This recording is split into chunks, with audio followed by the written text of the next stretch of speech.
Good morning, students. Welcome to today's class. Good to have you once again. As usual, I'm your host, Oyerinde Tunde Daniel, and today we'll be talking about a topic called simple machine. Our topic of discussion today is simple machine. Remember, in our last class, we discussed electricity. And under that class, we look at what electricity is. We also look at different types of circuit arrangement. We say circuit can be arranged in series and also in parallel. We also look at what conductors and insulators are. We also look at different examples of conductors and different examples of insulator. So today, the topic will be moving forward by going into another topic called simple machines. I said earlier, our topic for today is simple machine. And the objectives of this lesson are to define simple machine, state the classes of a simple machine, describe an inclined plane, describe a lever, describe a gear, describe a pulley, describe the efficiency of a machine, and ways to take care of a machine. I go again: define simple machine, state the classes of a simple machine, describe an inclined plane, describe a lever, describe a gear, describe a pulley, describe the efficiency of a machine, and list ways to take care of machines. Now, when we say simple machine, what exactly do you mean by simple machine? Simple machine are machines with few or no moving parts that are used to make work easier. It means that machine basically are device that makes work to be done with ease. But physics adds a different dimension to definition of machine. In physics, we define machine as this. A simple machine uses a small force called effort at one point to overcome a large force called load at another point. So simple machine basically in physics is a device that when application of small force called effort at one point we overcome a larger force at other end called load. So it is important that whenever we are defining machine in physics, the two technical words to use is the application of a small force called effort to overcome a large force called load at another point. What then are the classes of machine? Basically, we have 6 classes of simple machines, and these are inclined plane, the lever, the screw, the wedge, the pulley, the wheel, and axle. These are the examples of a simple machine. Again, there are 6 classes of simple machines. These are lever, screw, wedge, pulley, wheel, and axle, as well as our inclined plane. As we progress, we look at the description of each of the following machine. Now, inclined plane. What exactly is an inclined plane? An inclined plane is a slanted surface to make lifting easier. So what an inclined plane does is that it makes lifting easier, and it's basically a slanted surface. Example of inclined plane include a ramp, a stairs, watchback road are all examples of inclined plane. The diagram here shows what an inclined plane looks like. I want us to study the diagram very well because it's part of our objective to be able to identify simple machine. So whenever we see an inclined plane, we should know what it looks like. What then are the uses of inclined plane? What do we use inclined plane for? Why is it necessary? Number 1, inclined planes are common in hospital, and this enables patients on bed to be moved from one floor to another rapidly and safely. Aircraft evacuation slide allow people to rapidly and safely reach the ground from the height of a passenger airline. The inclined plane is used in loading ramps to the load and unload goods on truck, ships, and plane. Lever. What exactly a lever is another form of simple machine. So let's look at the description of a lever. Lever is one of the most commonly used simple machine. It makes lifting of load easier by using a fulcrum to redirect the force over a longer distance.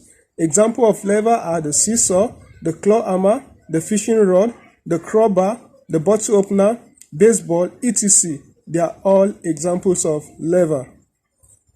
Now, what are the classes of lever?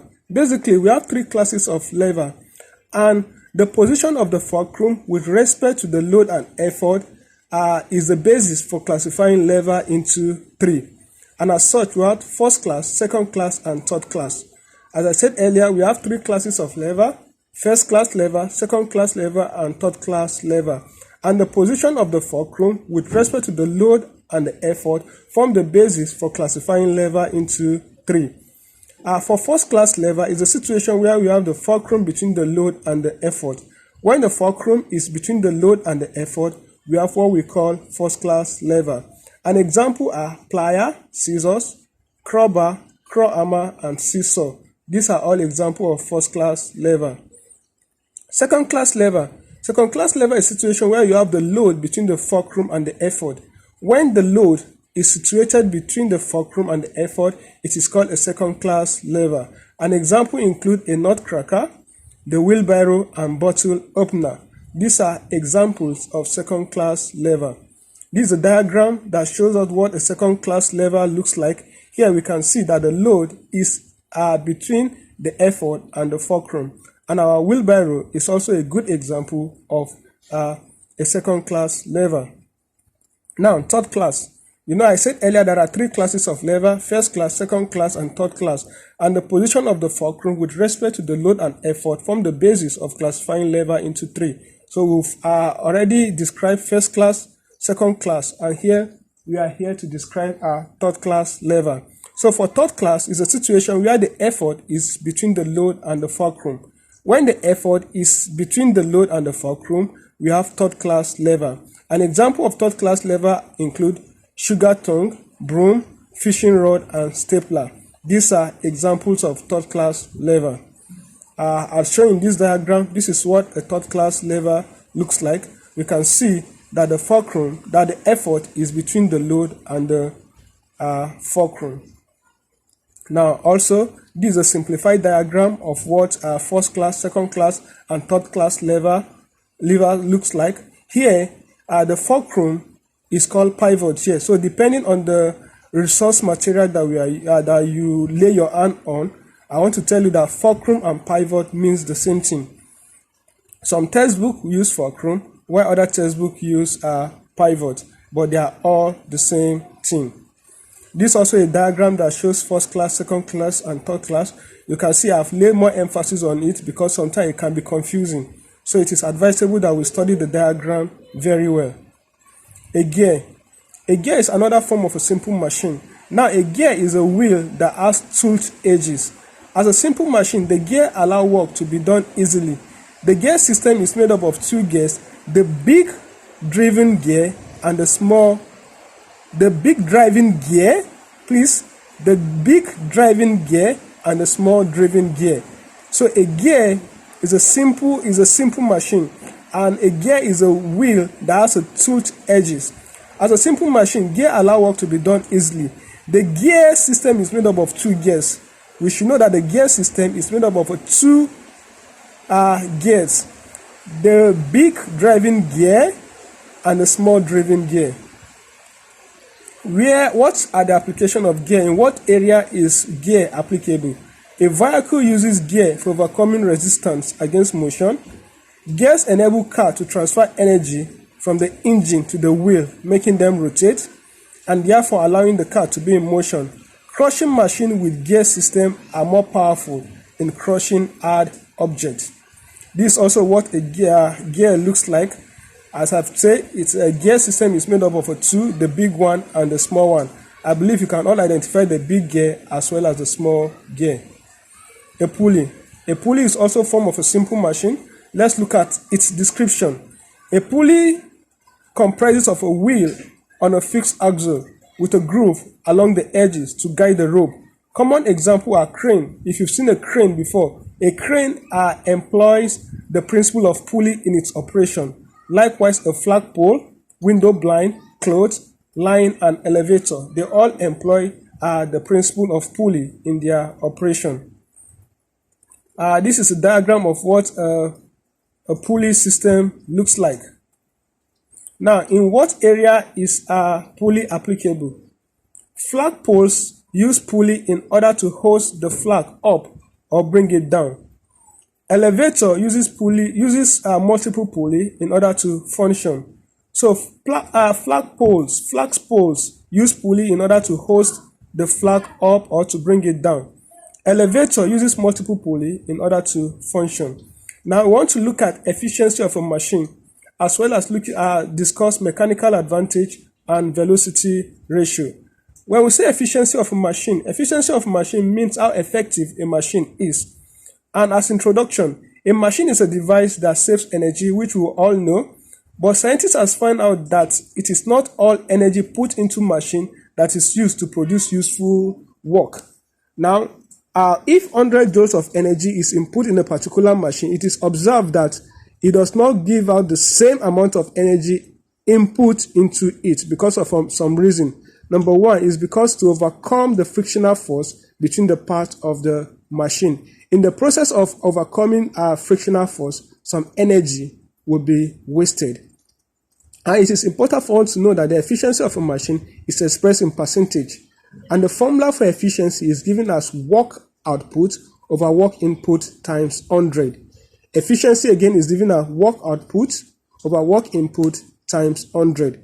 A quick example here says a wheel and axle is able to perform 40 joules of work when 50 joules is put into the machine.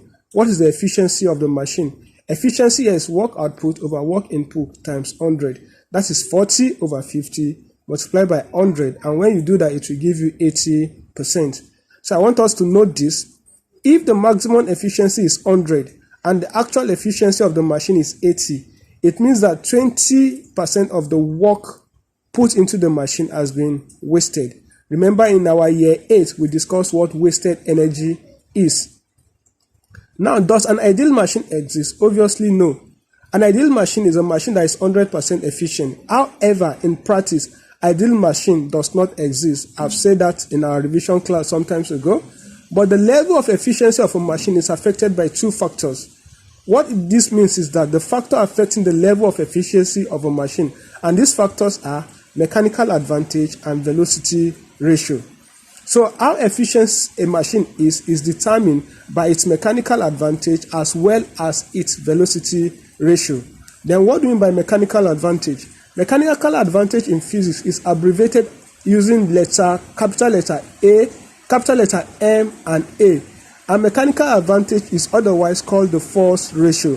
So the ability of a machine to overcome a large load through a small effort is known as mechanical advantage. I repeat that again. The ability of a machine to overcome a large load through a small effort is known as the mechanical advantage. And mathematically, mechanical advantage is given as load over effort. The ratio of load to effort is known as mechanical advantage. It is important to note here that mechanical advantage has no unit. Also, mechanical advantage can be expressed as output force over input force. The ratio of output force to input force is called mechanical advantage or force ratio. Let's look at this example. Jack A requires an effort of 20 Newton to lift a load of 200 Newton, while Jack B requires an effort of 40 Newton. Let's look at the mechanical advantage of A. Mechanical advantage of A will be 2000 divided by 20, which will give us 100, and mechanical advantage of B will be 2000 over 40, which will give us 50. Remember I said earlier, mechanical advantage has no unit. Hence, we can say Jack A is better and more efficient than Jack B. So it is important to know that the higher the mechanical advantage, the higher the level of efficiency. As mechanical advantage increases, the level of efficiency of that machine also increases. Velocity ratio. Velocity ratio is given as VR, but in some instances, it can also be called the speed ratio. But most often than not, velocity ratio is used. The velocity ratio of a machine means the ratio of distance moved by effort to distance moved by load. The ratio of distance moved by effort to distance moved by load is called the velocity ratio. And velocity ratio mathematically is equal to distance moved by effort over distance moved by load. Example, in a first class level, the distance between the fulcrum and the load is 10 centimeter, while it is 40 centimeter between the effort and the fulcrum. What is the velocity ratio? The velocity ratio simply means distance moved by effort and distance moved by load. which is 40 over 10, and it will give us 4. Now here, the higher the velocity ratio, the lower the level of efficiency of the machine. But for mechanical advantage, the higher the mechanical advantage, the higher the efficiency of the machine. But for velocity ratio, reverse is the case. The higher the velocity ratio, the lower the efficiency of that machine.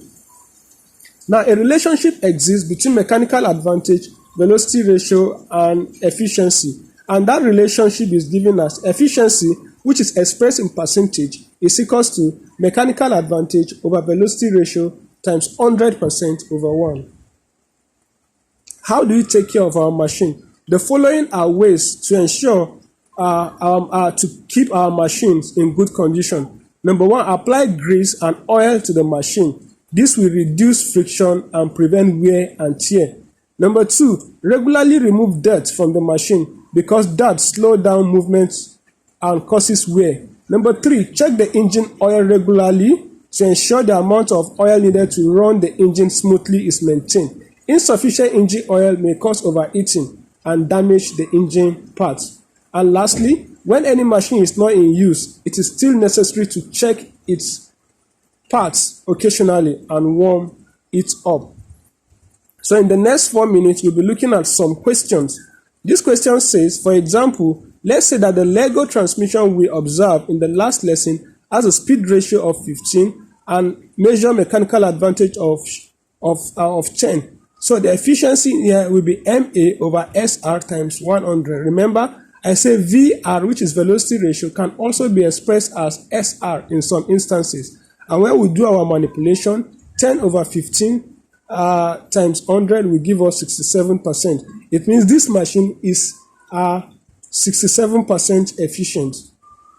Now, this question says a machine has a velocity ratio of 5 and 80% efficient. What effort should be needed to leave a load of 200 Newton with the aid of this machine? Now, it is important here that we use this relation, efficiency equals to mechanical advantage over velocity ratio times 100 over 1. Our velocity ratio is 5. Our efficiency is 80. Here, we are meant to make mechanical advantage the subject of the formula. And when we do that, our mechanical advantage is 4. Now, to get our effort, we say mechanical advantage is equal to load over effort. Making effort the subject of the formula, we arrive at 50 Newton. Remember, the unit of effort is Newton and the unit of load is also Newton. This question says, what does it mean that mechanical advantage is 5? It means that the ratio of load to effort is 5, or the ratio of mechanical advantage to velocity ratio is 5 over 1. Now, remember, we'll be having a Zoom class. So this question, I want us to study it very well. All the formula needed is on the slide, but on your own, I want you to study it in our Zoom class. I will be calling you to explain how you arrive at your answer. All the necessary formula you need to answer this question has been given. So let's look at this objective question.